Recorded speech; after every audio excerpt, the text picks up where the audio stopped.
আপনি কি জানেন একটা সিম্পল আলুকে কিভাবে এই ডিলিশাস আলু মশলা কারি বানানো যাবে? তাহলে রেসিপিটা অবশ্যই আপনাকে ট্রাই করতে হবে। মানে টেস্ট করতে হবে। আর টেস্ট করার জন্য পুরো ভিডিওটা অবশ্যই আপনাকে দেখতে হবে। তো চলুন দেরি না করে রেসিপিটা পুরোটা দেখে নিন। তার আগে অবশ্যই চ্যানেলটা সাবস্ক্রাইব করবেন, বেল আইকনটা প্রেস করবেন আর লাইক, কমেন্ট, শেয়ার করে অবশ্যই পাশে থাকবেন। 500 গ্রাম ছোট আলু নিয়ে খুব ভালো করে ধুয়ে নিয়ে প্রেসার কুকারে দিয়ে দিয়েছি। আর একটু নুন আর প্রয়োজন মতন জল দিয়ে আমি 3টে সিটি দিয়ে নামিয়ে নিয়েছি।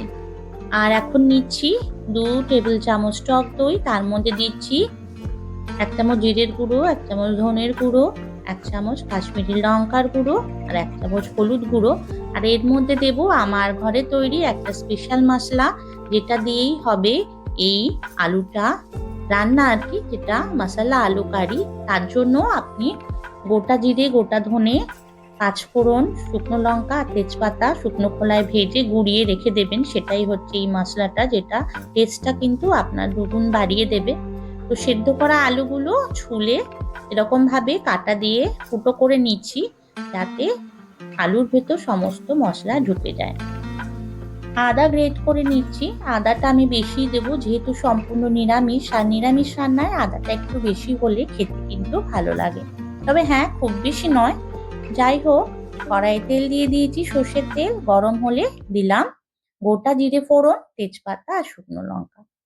মশলার সুন্দর গন্ধ বেরোলে এর মধ্যে আমি আলুগুলো অ্যাড করে দেবো।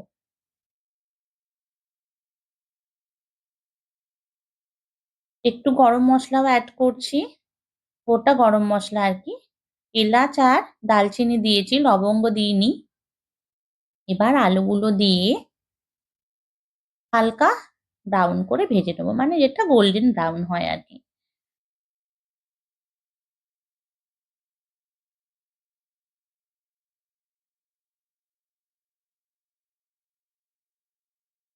তো মাঝে মাঝে এরকম নেড়ে নেড়ে আলুটা গোল্ডেন ব্রাউন করে নিচ্ছি। রং দেখেছেন কত সুন্দর ধরেছে।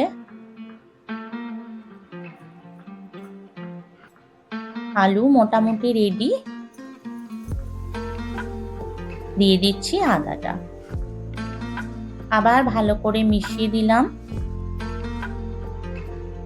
আদার কাঁচা গন্ধ চলে গেলে এর মধ্যে এবার যে মশলাটা রেডি করেছিলাম টক দইয়ের মধ্যে, সেটা দিয়ে দিচ্ছি।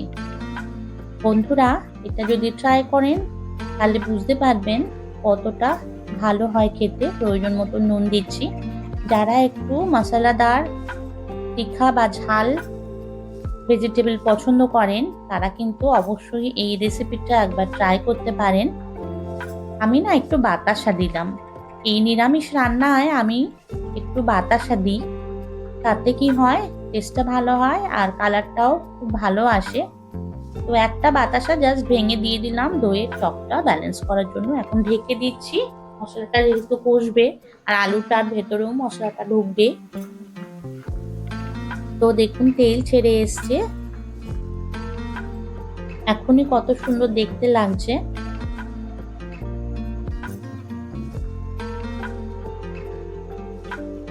যে কোনো রান্না ডিপেন্ড করে মশলা কষার উপর। একটু ধৈর্য ধরে রান্নাটা করলে সেটা কিন্তু খুব টেস্টি হয়। তো আমি গরম জল দিয়ে দিলাম প্রয়োজন মতন। এটা কিন্তু খুব ঝোল হবে না, মাখা মাখা রান্নাটা হবে। তার জন্য অল্প দিলাম আর গরম জল দিলাম।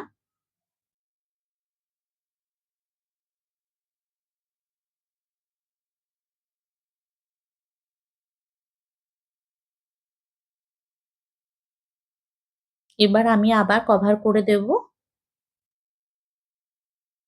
গরম মশলা মিশিয়ে দিচ্ছি একটু।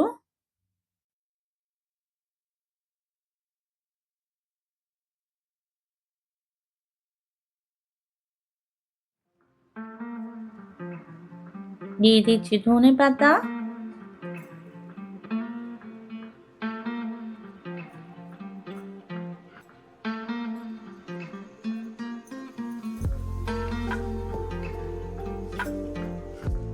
কভার করে দিলাম। দেখবেন যে রান্নাটা করে আপনি স্যাটিসফাইড হয়েছেন, সেই রান্নাটা কিন্তু অবশ্যই টেস্টি হয়। তো আজকে রান্নাটা সেই রকমই একটা ডিশ ছিল আর কি।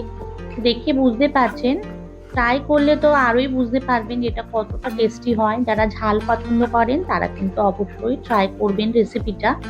তো রেডি হয়ে গেছে ঝাল ঝাল ডেলিশাস আলু মশলা কারি। বন্ধুরা আজ তাহলে রাখছি, দেখা হবে নতুন কোনো রেসিপিতে। ততক্ষণ ভালো থাকবেন, সুস্থ থাকবেন।